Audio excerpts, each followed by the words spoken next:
el funcionario que pretenda ser electo, sino que los propios funcionarios públicos de rango menor, como los directores de área, como los supervisores.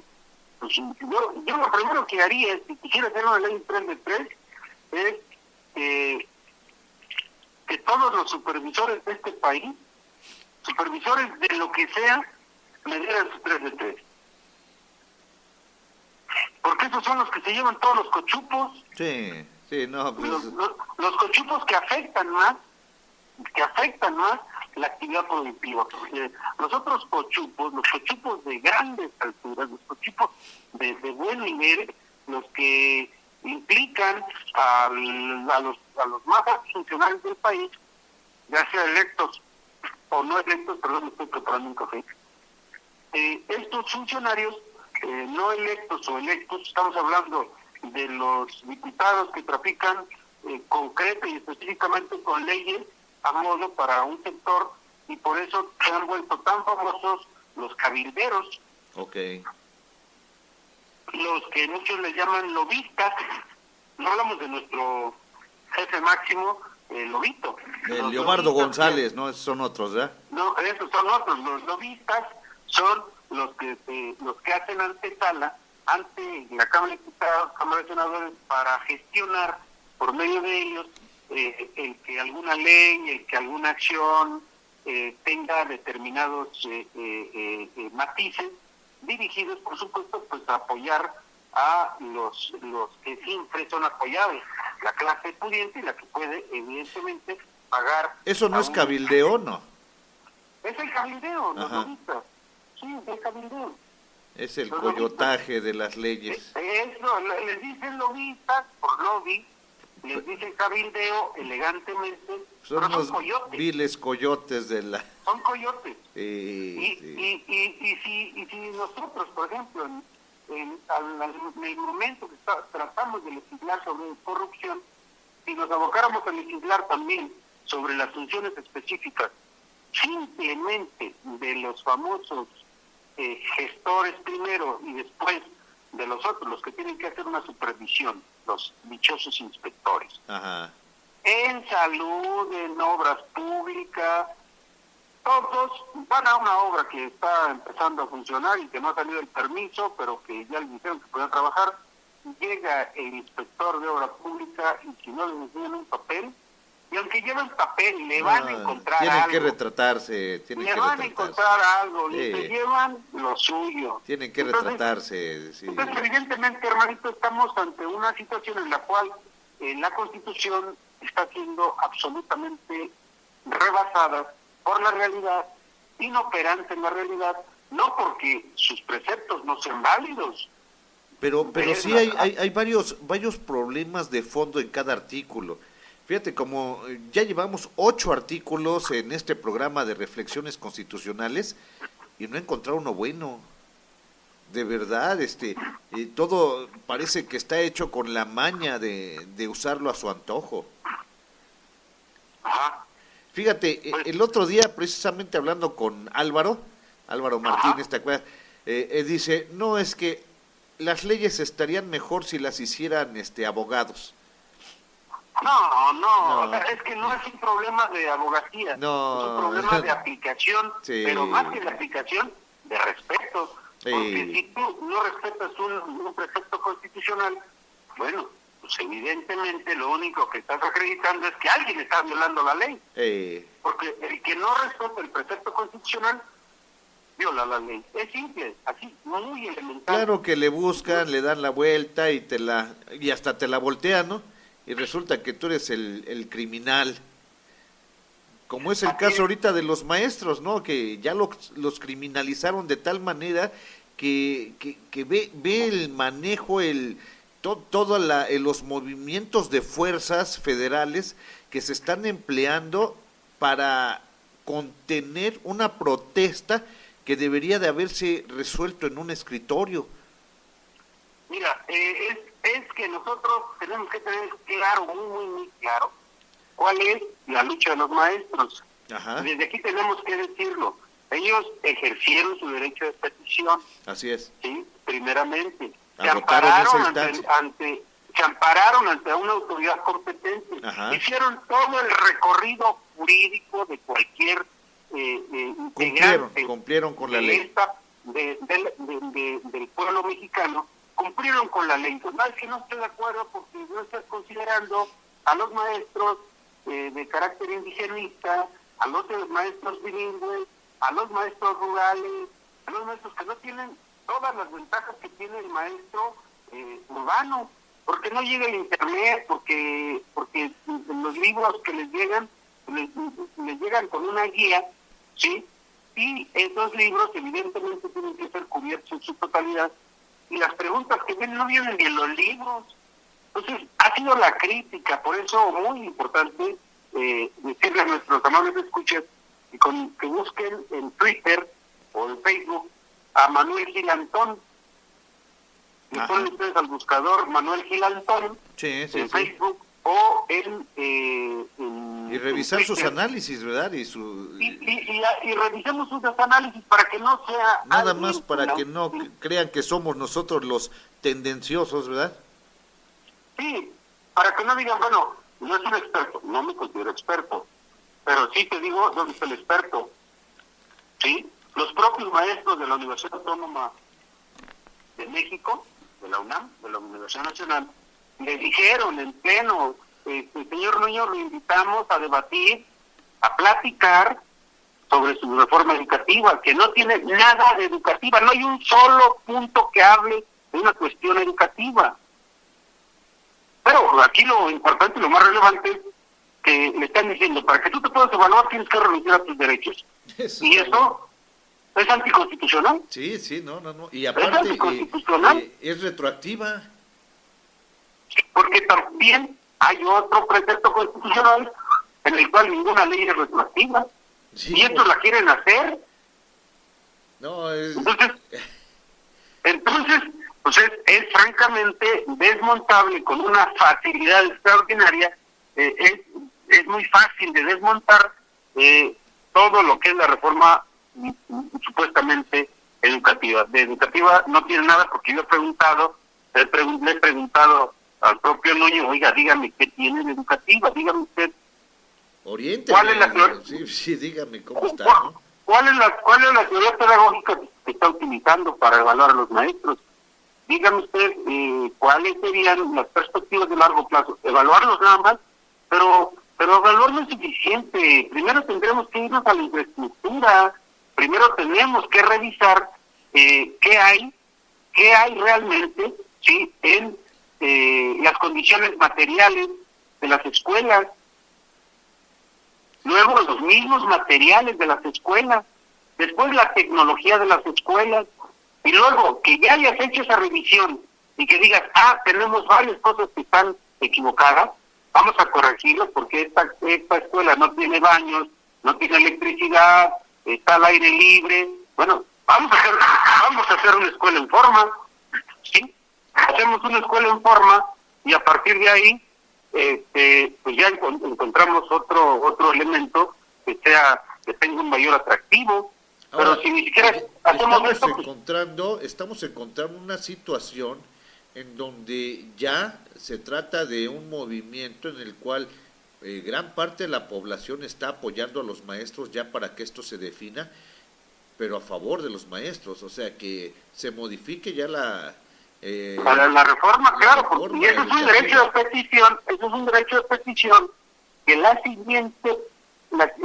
siguiente paso, inmediatamente en este momento de efervescencia, aprovechamos, por supuesto, el ejercicio de la política, sí, porque finalmente estamos haciendo política cada vez que estamos opinando sobre las cosas de la polis, de la ciudad, de la comunidad, claro, del pueblo. Entonces, en este momento, lo siguiente es hacer una gran consulta nacional, ¿sí?, sobre cuestiones nodales, orales, relevantes, de primerísimo orden.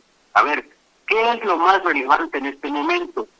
Bueno, nuestra petición sería que se derogue la reforma, porque se derogan las reformas y se abrogan las leyes y sus reglamentos. Pues, o estoy al revés, pero hay que derogar, hay que quitar, hay que cancelar la reforma educativa, porque no está cumpliendo con la necesidad que tiene nuestro pueblo de educarse.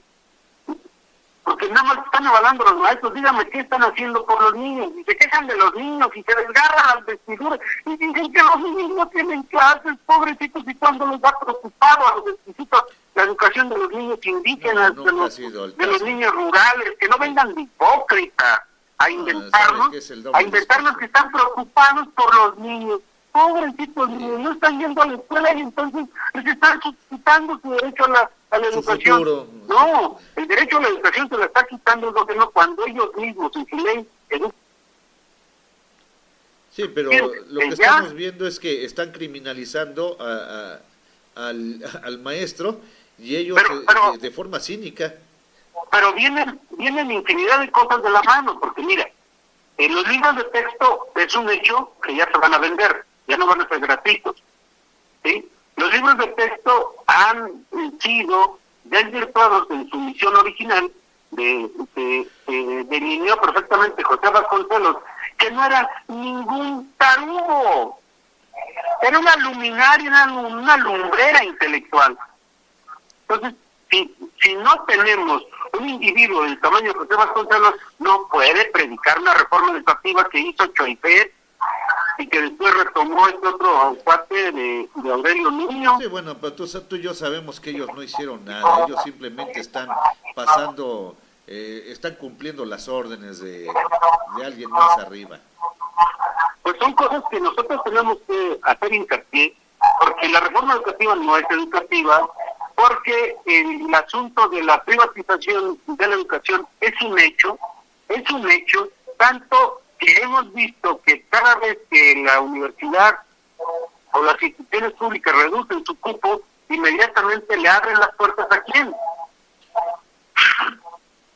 ¿A quién le abren las puertas? Pues le están abriendo las puertas a la iniciativa privada, claro, a las escuelas privadas, y dime tú, ¿cuándo han hecho un examen a los maestros que sirven a las escuelas privadas?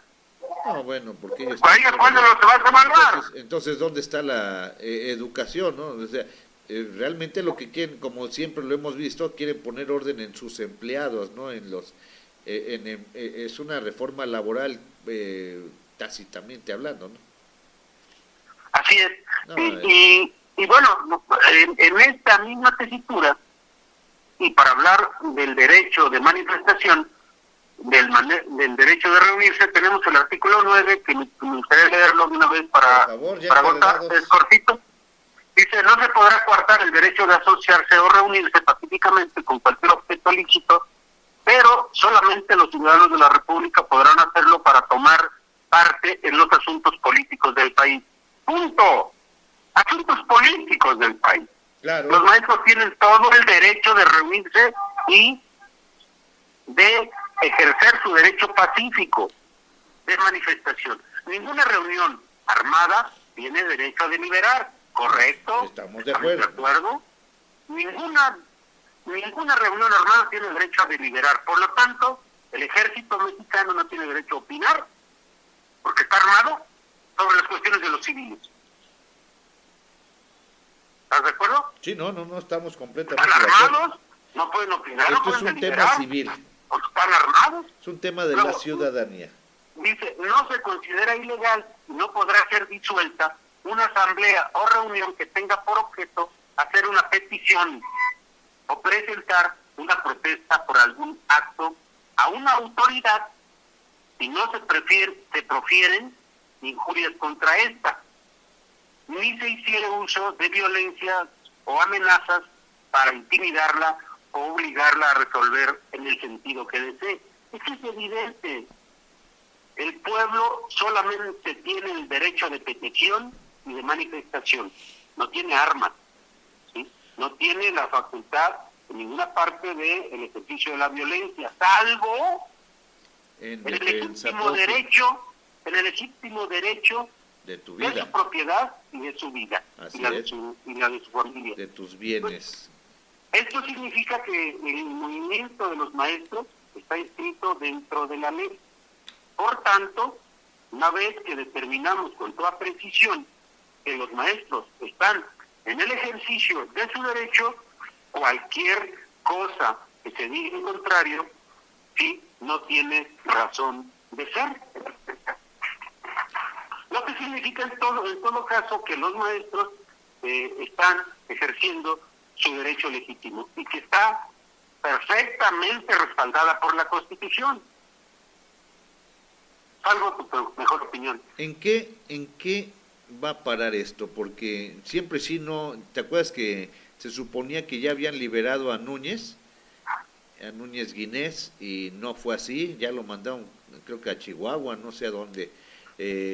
La posición, sí, a Sonora. La posición de Osorio Chong es irlo manzaneando, pero crear un ambiente tan tenso que permita la acción violenta del Estado, porque esa amenaza que hizo ya fue como diciendo, ahí te va, ¿no? Ahí te va la barredora, pero a mí me suena como que hubo orden presidencial de que párale tantito porque esto no nos conviene internacionalmente, y es obvio porque fíjate, en el viaje de Enrique Peña Nieto a Canadá se ve claramente que ya Enrique Peña Nieto está siendo hecho a un lado, ¿no? O sea, lo aceptan pero no lo tragan.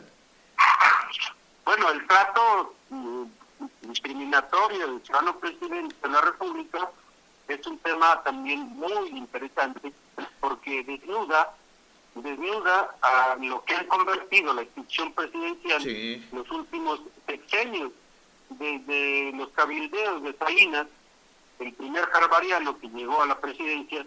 Pues vimos con toda precisión que esto estaba siendo perfectamente dirigido a la entrega de los recursos nacionales. Sí, esa fue la visión original. El empobrecimiento de la población no es casual. El empobrecimiento de los mexicanos no es fortuito. Tiene un fondo de que genera, por un lado, una carne electoral, una carne de cañón electoral, y después crea una mano de obra barata, prescindible, ¿sí?, para los Estados Unidos. Porque estamos hablando que en Estados Unidos viven 30 millones de mexicanos, todos desterrados económicos, exilados económicos, que van por necesidad. Lo que significa que es urgente replantearnos qué es lo que está pasando con el gobierno, su funcionalidad, su respeto y respecto a la Constitución, y si el gobierno está poniéndose al margen de la Constitución, y por tanto, hay que decirlo, ha dado un golpe de Estado fáctico en contra de la soberanía. Y como la soberanía nada más reside original y esencialmente en el pueblo, entonces estamos hablando de que hay un golpe de Estado fáctico por la vía del hecho en contra de la población mexicana, y esa sería nuestra tesis contundente del día de hoy, gentil amigo. Pero todo está muy bien, pero ¿a dónde nos lleva esto? El problema es que legalmente, aquí esto me suena como a Fidel Velázquez, a balazos entramos y a balazos vamos a salir. Bueno, es imposible creer que sea la vía armada la única que nos represente la posibilidad de desmantelar el gobierno mexicano. La vía armada no le conviene a la población porque está desarmada, así de fácil. O sea, la vía armada es un salto al vacío, un salto a la represión y a un estado totalitario, ¿sí? Tenemos que seguir, como estamos haciendo cada semana, revisando la Constitución y compartiendo con nuestros amables escuchas qué es lo que dice la Constitución, directamente tomado y actualizado por un portal de internet que se llama jurídicas.unam.mx. En jurídicas.unam.mx podemos encontrar todos los artículos actualizados de la Constitución, lo que nos permite, con toda precisión, ¿sí?, compartir con nuestro auditorio la necesidad de que nuestro país, de nuestra población, conozca la norma suprema que regula tanto al gobierno como a la sociedad. Pero su mandante. Lo que estoy viendo es que no es una lucha armada, pero sí se está dando ya una revolución pacífica. Tenemos más de 50 bloqueos, son marchas. Es la única. Sí, sí, sí. Para un pueblo pacífico como el nuestro. Debe de ser una revolución pacífica, inteligente. Aunque le asiste la razón. De movimiento de masas. Sí. El movimiento es de masas. Sí. Pacífico. Un movimiento social. Con la Constitución por delante, con la Constitución en la mano, con la Constitución como ariete, con la Constitución como único escudo, defensa y arma. Amparados en la ley. Amparados en la ley, claro. Y cuando un movimiento tan grande que tenga que recular el gobierno. Es urgente que recule el gobierno, pero le dice recula y le llamas al orgullo. Ellos le están apostando a que el movimiento se desgaste por la vía de la comunicación masiva. La presión de medios, el desvirtuar, el criminalizar, el volver culpables a los inocentes, y mientras también el agotamiento por tiempo, porque cada día que pasa es desgastante. Imagínate estar, ahorita los de Nochistlán, no sé si viste el artículo, el video que subió Gerardo Noroña. Sí, cómo no. Él estuvo diciendo, mira, aquí está Nochistlán, están ellos trabajando. O sea, aquí no ha pasado nada, pero el pueblo está con los maestros. Y además, algo que mostró Noroña, dicen que no hay huevo, que está carísimo. Que sí. Y en Nochistlán, ¿de qué hay huevos? Hay huevos. Hay huevos. Sí, y bastante. Huevos en su sitio. Sí. Y hay huevitos criollos y huevitos blanquitos, pero hay hartos huevos. No, ahí sí, ni cómo hacer la emoción. Con albur y sin albur está. Es contundente, lo que le sobra ahora a sí que a Oaxaca. Lo que se ve no se juzga. Así es, mi gentil amigo. Híjoles, los escenarios cada vez se ven más. Ya nos costaron, ya cuántos muertos van en estos movimientos magisteriales. Bueno, hay otro muerto también, no lo olvidemos, el maestro de Ayotzinapa. Sí, el de Ayotzinapa, precisamente te iba a comentar eso porque se suma a los 43, man. Con respecto a Ayotzinapa, pero vete al movimiento magisterial desde que iniciaron la famosa reforma educativa, ya van bastantitos muertos, aparte de los golpeados, de los lastimados, de los levantados y uno que otro perdido que no aparece. Lo que hace urgente la movilización social pacífica, el movimiento cívico vigoroso, pero pacífico. Hay que insistirlo porque, bueno, pues no tenemos fierro. Si tuviéramos, a lo mejor diríamos, pues vamos a darnos un cerrón, pero no tenemos. Yo me acabo de volar una uña, creo que a rasguños no puedo hacerles gran cosa. Lo que hizo Andrés Manuel López Obrador de unirse al movimiento o apoyar abiertamente ya el movimiento de la coordinadora, el movimiento magisterial, ya no de la coordinadora, sino los derechos magisteriales, ¿fue un acierto o fue un error? ¿Cuál es tu punto de vista? Yo creo que Andrés Manuel cometió un error muy grave en convocar el día 26, que es un día simbólico, y que cometió otro error al no sumarse a la marcha. Ajá. Al tratar de focalizarlo en su manifestación. Es un error político, un error grave, porque los propios compas de Ayotzinapa dijeron, bueno, nos vinieron a boicotear, porque no podíamos pasar hacia la PGR, porque estaba el mitin de Andrés Manuel, y nos echamos varias horas para pasar este tramo, porque evidentemente Andrés Manuel tenía necesidad de mostrar músculo y lo hizo de manera vigorosa. El músculo que mostró pues llegaba hasta el Auditorio Nacional. Sí. De la Glorieta de Colón al Auditorio Nacional debe haber alrededor de 10 kilómetros. Pero no hubo una coordinación, algo pasó ahí, ¿no? Pues lo que pasó fue, bueno, que el movimiento creyó que no era pertinente sumar a Morena a un movimiento que era estrictamente magisterial, en el sentido de que esto podía representarles un endurecimiento ya duro de por sí de parte de las instituciones mexicanas, el gobierno en concreto. Y evidentemente pues ponderaron esto y decidieron ir por separado, porque no estuvo ningún maestro completo y ningún orador único, ¿no?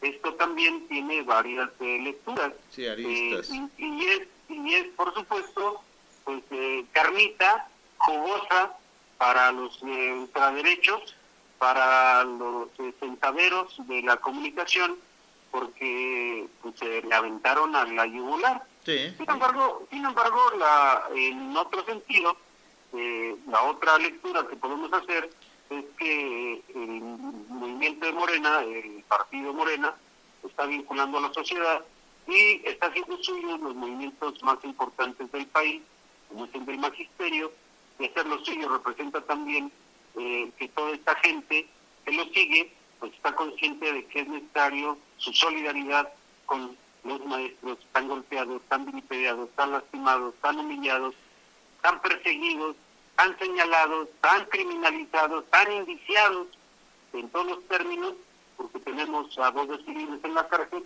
Entonces hay todos los elementos para también ponderar como positivo la bandera que asume Morena y dice, voy con los maestros, porque finalmente un partido político tiene que tener la sensibilidad para acercarse, aproximarse, trabajar con las demandas más ingentes, con las demandas más claras y contundentes de nuestra sociedad. Y esto es una demanda, esto no podemos olvidarlo, ni podemos tampoco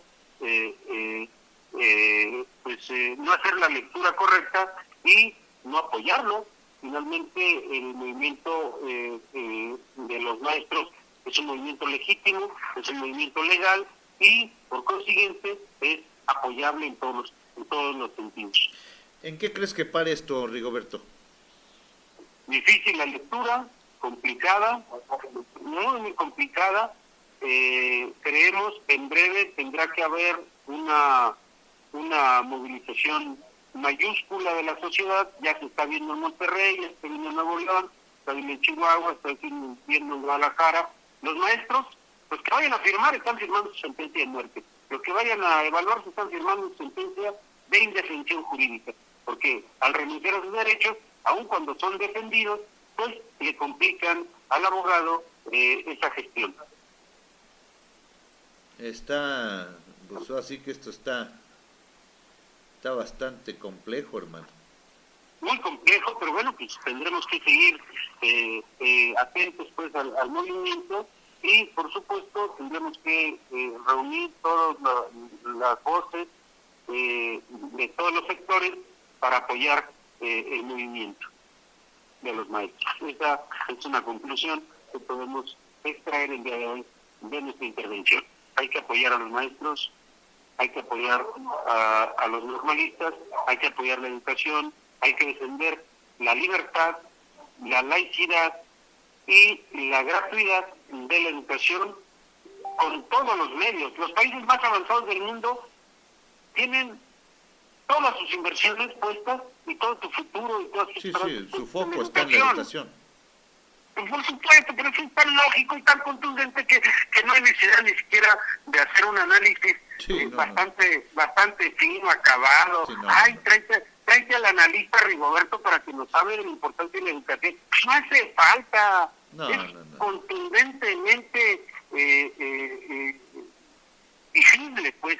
No hay necesidad más, no hay necesidad mucho para saber que hay un escenario terrible, un escenario de confrontación, de polarización y evidentemente es urgente que se desmantele esta reforma educativa. Esa es la salida. ¿Con qué concluyes, mi querido hermano?